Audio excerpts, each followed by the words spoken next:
because at the time I took it a little more serious, took Islam seriously, tried to anyway, and so that was the general feeling. At school, I had some run-ins, not too many, not a whole lot.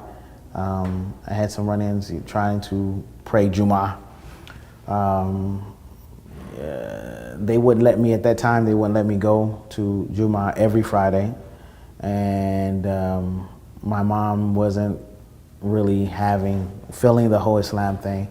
And so what I would do is I would just every third Friday, according to basically the hadith of the Prophet, I wouldn't, every third Friday I would skip school.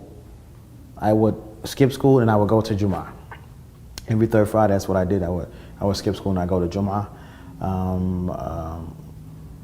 Because at that time there was it was something very new to a lot of people, especially in my area.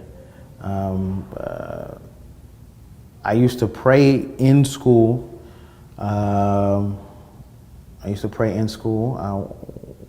During lunchtime or anything like that. I had one run-in where I was praying in the locker room. Generally the locker room no one was there. But I had one run-in where a guy decided he wanted to throw a sock at me. And I had to break my prayer, and I confronted him. He got a little scared because he thought I wasn't be able to do anything once I was praying, but that was all that happened.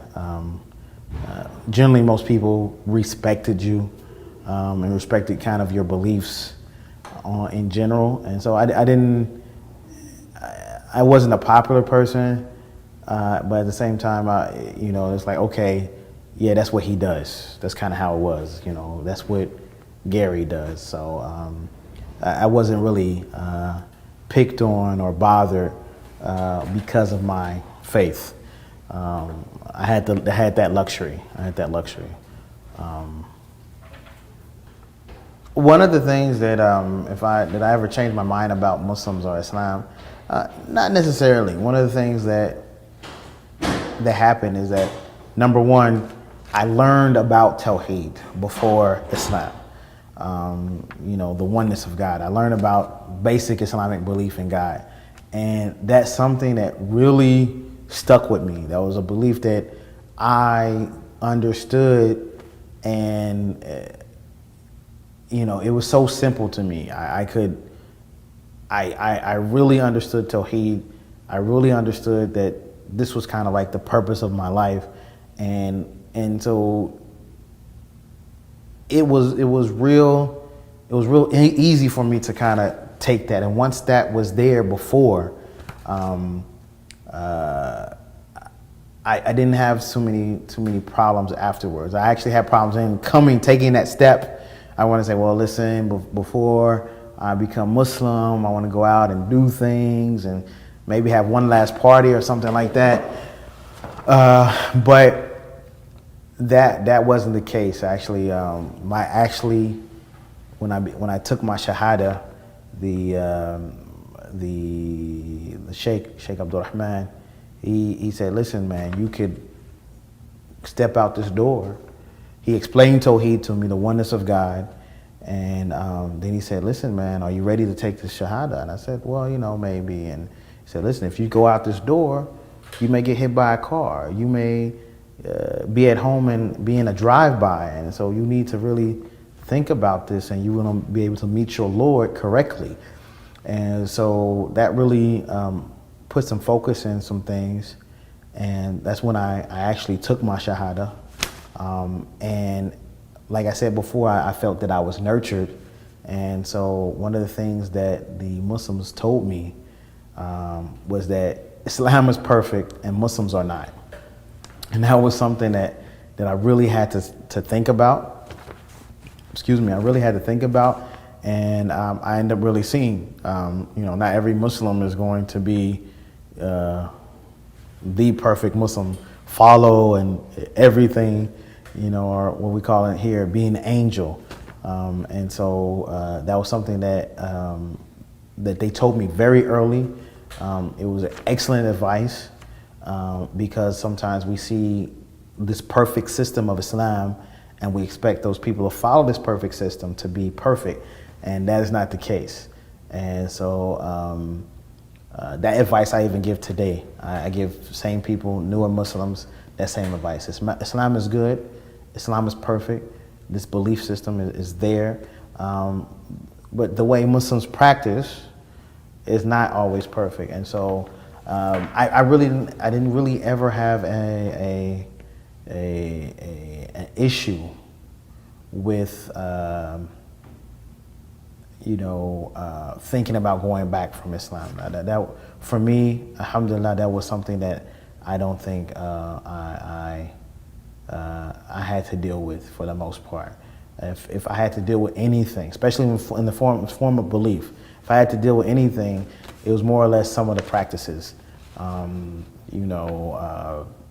just regular issues, girls, just the things that the average teenager or young man would come into contact with and kind of drive him away from Islam.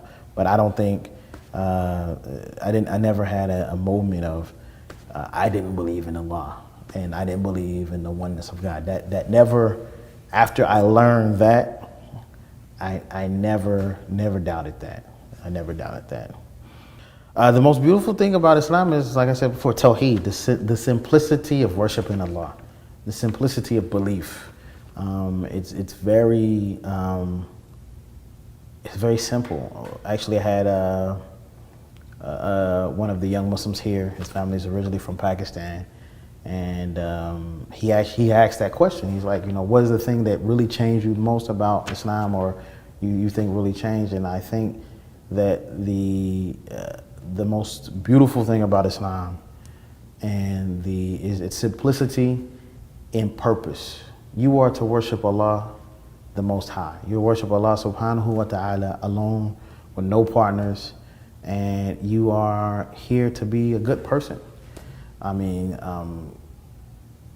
that's basically it. I mean, you can't get that simple in that. Now, yes, there's technical issues here and there and other things of that nature, but on a much simplified scale, and you don't have to go that far to get that simple.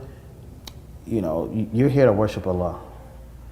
You're here to make sure that Allah is a focus in your life, and I really appreciate that beauty. It's extremely simple. It's extremely beautiful. It's comprehensive, and I don't think you can find that sense of purpose and that blend of belief and worship. The blend of belief and worship in any other religion. You can't. This is the truth. So I don't think that you can really do that. Islam is its beauty is in its simplicity and the oneness of God, and the oneness of purpose, and you're worshiping that God.